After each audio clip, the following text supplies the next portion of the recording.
Hello programmers. स्वागत करता हूं मैं आप सभी का मेरे यूट्यूब चैनल तरुण सर पर। सो गाइज, आज इस वीडियो में हम लोग देखेंगे जावा में दिस कीवर्ड को। सो आइए स्टार्ट करते हैं और देखते हैं क्या क्या यूजेस हैं दिस कीवर्ड के। मैं जूम कर लेता हूं उसको। फाइन। सो हमारा जो मेन कॉन्सेप्ट है इस वीडियो के लिए दैट इज दिस कीवर्ड। बहुत सारे इंटरव्यूज में ये पूछ लेते हैं, तो बच्चों को नहीं आइडिया होता है, वो घबरा जाते हैं। बाकी है कुछ भी नहीं, इसमें बहुत ही सिंपल है। Within an instance method or a constructor, this is a reference to the current object, the object whose method or constructor is being called. ये बिल्कुल स्टैंडर्ड डेफिनेशन है जो Oracle की जो वेबसाइट है वहां से ली गई है। सो किसी भी क्लास में जो नॉन स्टैटिक मेथड है या उसका कंस्ट्रक्टर है उसमें हम दिस नाम के एक रेफरेंस को यूज कर सकते हैं। सो बेसिकली दिस क्या है? एक रेफरेंस है। जैसे हम खुद अपने रेफरेंसेस बनाते हैं यूजर डिफाइंड, वैसे ही एक प्री डिफाइंड रेफरेंस है जो कि करंट ऑब्जेक्ट को इंडिकेट करता है, यानी जिस ऑब्जेक्ट के लिए मेथड या कंस्ट्रक्टर कॉल हुआ है उसे इंडिकेट करता है, उसे रेफर करता है। You can refer to any member of the current object from within an instance method or a constructor by using this. किसी भी क्लास में हम उस क्लास के किसी भी मेंबर को करंट ऑब्जेक्ट के लिए यूज कर सकते हैं, रेफर कर सकते हैं दिस कीवर्ड का इस्तेमाल करते हुए या दिस रेफरेंस का इस्तेमाल करते हुए। We can only use this keyword inside the non-static method. It cannot be used inside the static methods. किसी भी क्लास के अंदर केवल नॉन स्टैटिक मेथड्स जो हैं या कंस्ट्रक्टर जो है उसी में दिस कीवर्ड का हम यूज कर सकते हैं। ये स्टैटिक मेथड्स के अंदर अवेलेबल नहीं है। अगर स्टैटिक मेथड में हम दिस कीवर्ड का यूज करेंगे तो वहां पे सिंटैक्स एरर आ जाती है। कुछ हमारे पास यूजेस हैं दिस कीवर्ड के जो कि आप इंटरव्यू में पूछे जाने पर या वाइवा में पूछे जाने पर बता सकते हो। सबसे पहला यूज है using this keyword to refer current instance variable inside the method और कंस्ट्रक्टर। देखिए, इसको अपन एग्जाम्पल से समझ लेते हैं। सपोज दैट मैंने यहां पे एक न्यू क्लास बना दी सर्कल नाम से। फाइन। एंड मैं इसको यूज सर्कल नाम दे देता हूं, इनफैक्ट यूज सर्कल डॉट जावा। ठीक है, कोई पहले से भी बनी हुई है तो ओवरराइड हो जाएगी, कोई दिक्कत नहीं है। नाउ यहां मैंने सबसे पहले इस फाइल में एक क्लास बना दी सर्कल, जिसके अंदर मैंने क्या करा, एक इंट रेडियस वेरिएबल ले लिया और एक मैंने ले लिया डबल एरिया। नाउ मैंने इस सर्कल का कंस्ट्रक्टर बनाया जिसमें एक int radius as a parameter आ रहा है।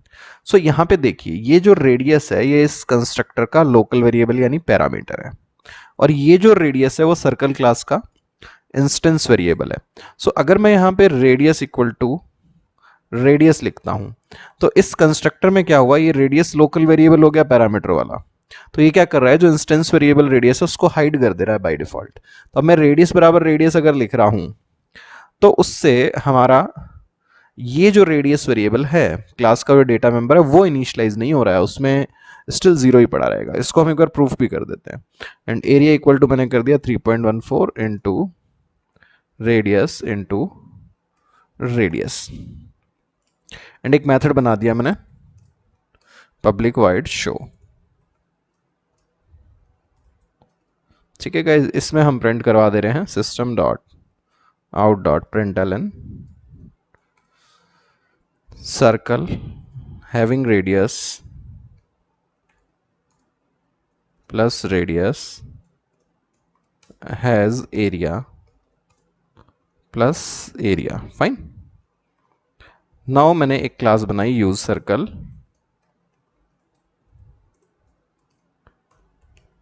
मेन फंक्शन मैंने बना दिया यहां पे, एंड सर्कल का एक ऑब्जेक्ट मैंने बनाया C1 इक्वल टू, मतलब रेफरेंस बनाया C1 एंड उसको ऑब्जेक्ट बना के मेमोरी दे दी कंस्ट्रक्टर कॉल करके। यहां पे मैंने पास कर दिया 100। सो यहां पे होगा क्या, इस रेडियस वेरिएबल में गया 100 एंड ये जो रेडियस है वो एक्चुअली ये वाला रेडियस ही एक्सेस कर रहा है, ऊपर वाले को इसने हाइड कर दिया। तो इस असाइनमेंट से एक्चुअली कुछ भी काम हुआ ही नहीं। देन ये जो असाइनमेंट है इसमें एरिया जो है वो सही सही कैलकुलेट हो जाएगा 100 के अकॉर्डिंग। नाउ मैंने कॉल किया C1 डॉट शो। ठीक है गाइस, अब ये शो फंक्शन जब कॉल होगा तो यहाँ पे सर्किल हैविंग रेडियस, अब ये जो रेडियस है, इस शो फंक्शन में कोई लोकल वेरिएबल नहीं है, तो ये क्लास का जो रेडियस वेरिएबल है उसको एक्सेस करेगा। तो यहाँ पे वेरिएबल जो रेडियस है उसकी वैल्यू आएगी 0, डिफॉल्ट वैल्यू है जो कि circle having radius 0 has area, और एरिया की वैल्यू आएगी 314 जो कि बिल्कुल करेक्ट आएगी। Let's compile and run this. So मैंने चूज किया open containing folder and address bar में जाके मैंने टाइप किया cmd javac use circle dot java and मैंने एग्जीक्यूट किया। So circle having radius 0 has area 314,000.0 fine. So 100 into 100 से multiply हो गया, ये ठीक आया रिजल्ट अभी। अब ऐसा क्यों हो रहा है देखिए, बेसिकली यहां क्या हो रहा है, अभी यहां पे जो रेडियस था, ये वाला रेडियस मुझे क्लास का डेटा मेंबर चाहिए था, राइट। सो मैं इसको इस तरह से लिखूंगा this dot radius, fine, equal to radius. अब जो दिस डॉट रेडियस है वो किसको रेफर कर रहा है, refers to the data member radius, fine. So यहां पे भी ज्यादा करेक्टली मैं क्या लिख सकता हूं, दिस डॉट एरिया। हालांकि यहां पे एरिया को दिस डॉट एरिया लिखना कोई मेरे लिए कंपल्शन नहीं है क्योंकि कोई लोकल वेरिएबल है नहीं, but it's a good programming practice. In fact जब आप आईडीज वगैरह यूज करते हो लाइक विजुअल स्टूडियो कोड वगैरह, वहां पे दिस के साथ में ही बाय डिफॉल्ट वो एक्सेस हो रहा होता है। So this is a good approach although. इसी तरह से जो इंस्टेंस मेथड्स थे इसके अंदर भी हम यूज कर सकते हैं this dot radius and this dot area, fine. So let's see guys, फिर से मैंने इसको कंपाइल कर लिया एंड रन कर लिया, ठीक है guys. Now it's working fine, circle having radius 100 as area 314,000.0। Next इसका जो यूज है वो हम देखते हैं। सो नेक्स्ट जो इसका यूज है that is using this to invoke current class constructor. जैसे हमें एक क्लास के अंदर सपोज हमारे पास एक से ज़्यादा कंस्ट्रक्टर है, लाइक यहाँ पे ये जो सर्कल था इसमें एक ही पैरामीटर था एंड नाउ मैंने एक कंस्ट्रक्टर और बना दिया जिसमें एक भी पैरामीटर नहीं है, एंड सपोज दैट मैं यहाँ से कॉल कर रहा हूँ विदाउट पैरामीटर वाला। सो मैं यहाँ पे ये कर सकता हूँ कि मैंने यहाँ पे 30 और 100 पास कर दिया। सो ये क्या करेगा, कॉल्स दी पैरामीटराइज कंस्ट्रक्टर। सो इसमें फ्लो कैसे काम करेगा एक बार वो बता देता हूं मैं।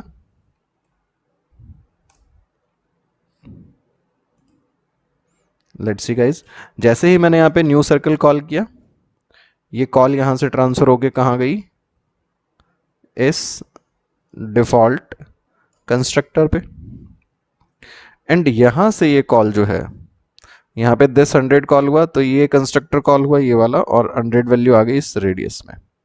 तो इनडायरेक्टली यहाँ पे क्या हो गई, ये कंस्ट्रक्टर की चेनिंग हो गई। मतलब एक जो कंस्ट्रक्टर है इसी क्लास का वो दूसरे कंस्ट्रक्टर को कॉल कर दे रहा है, समझ गए गाइस।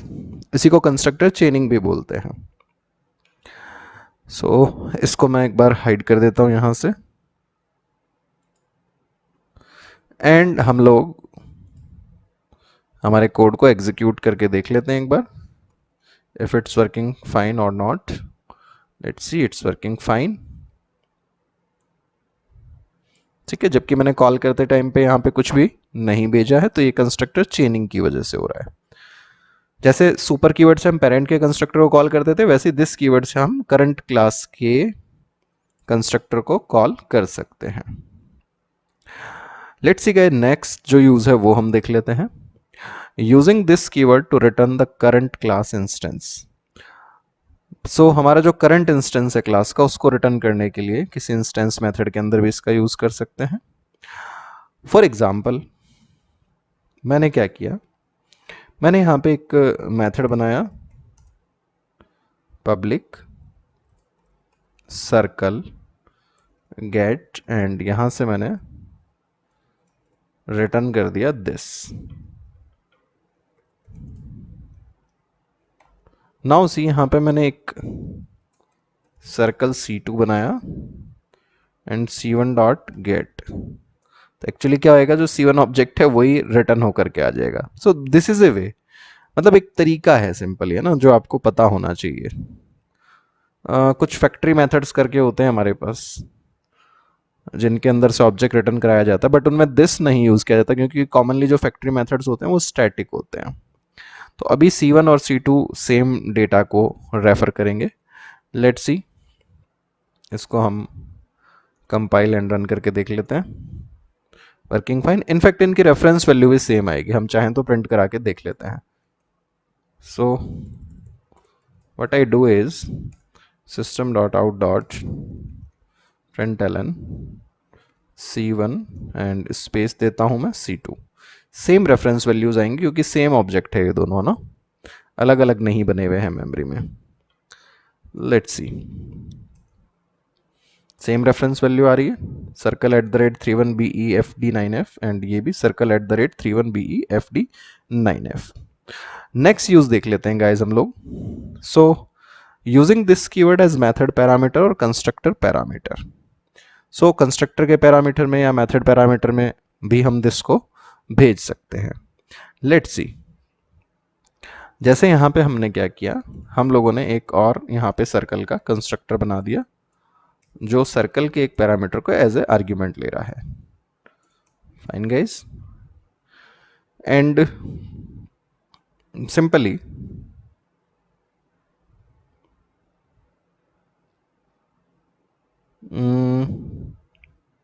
लाइक सपोज एक दूसरा हम बना देते हैं, कुछ दूसरी क्लास बना देते हैं। क्लास सिंपल बना दी मैंने एक नंबर, एंड एक वेरिएबल बना दिया हमने value.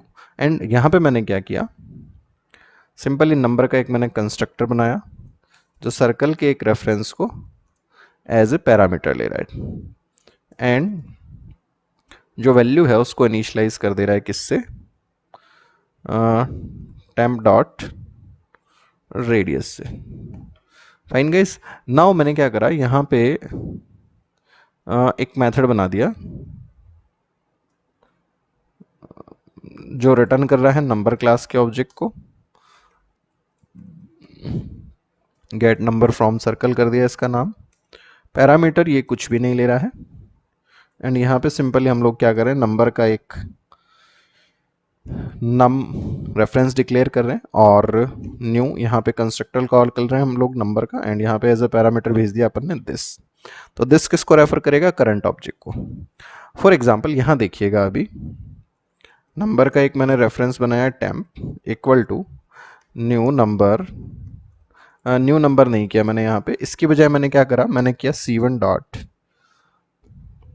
Gate number from circle. ठीक है, और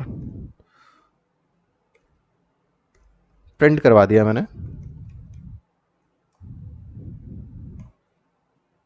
टेम्प डॉट वैल्यू को। लेट्स सी अब यहाँ पे हो क्या रहा है, बेसिकली काम क्या हो रहा है। एक सेकंड गाइस, थोड़ा सा मैं जगह कम कर देता हूँ ताकि स्क्रीन पे प्रॉपरली आप लोगों को दिखाई देता रहे ये सब कुछ जो मैंने किया है काम। एंड आई थिंक इसको मैं एक साथ कर देता हूँ यहाँ पे, this will be our constructor. ये रिटर्निंग वाला काम हो गया हमारा, एक लाइन में सफिशिएंट है ये, एंड ये प्रिंट वाला, एंड इसको भी थोड़ा सा अरेंज कर देता हूँ। Let's see, now see guys,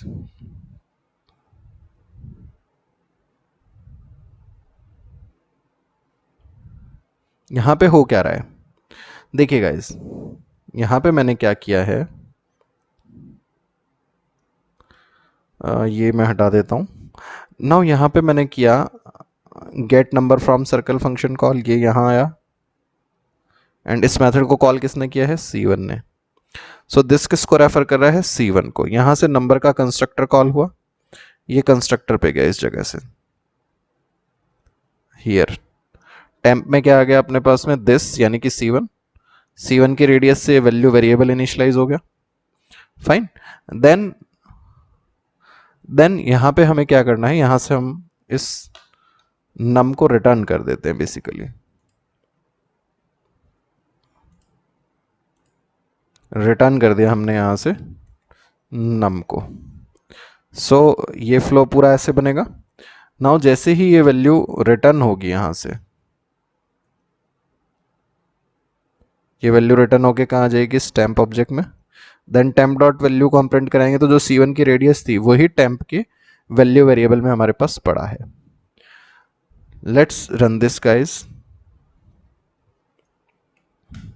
I think मैं बीच वाला सारा कोड जो है वो हटा देता हूँ एक बार, ये हटा देते हैं हम, इसकी नीड नहीं है। और ये यूज भी हम ऑलरेडी देख चुके हैं, ये वाला गेट वाला, इसकी भी हमें नीड नहीं है, फाइन गाइज। और ये डिफॉल्ट कंस्ट्रक्टर वाला यूज भी मैं बता चुका हूँ, ये भी हटा देते हैं और यहाँ से सिंपली 100 पास कर देते हैं डायरेक्ट। ठीक है गाइज, ये थोड़ा सा कोड जो है हमारा कम हो गया अभी, तो देखने में इजी रहेगा। So let's compile and run this,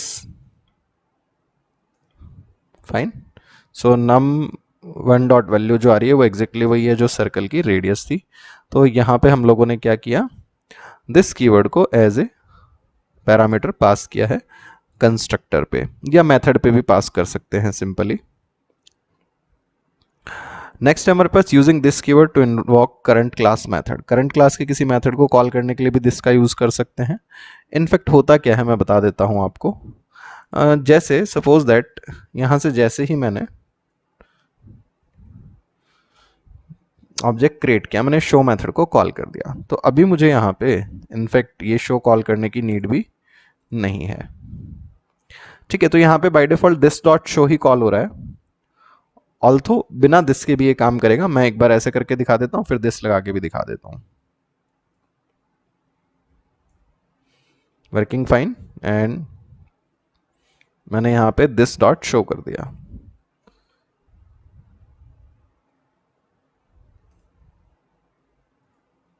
this is also working fine.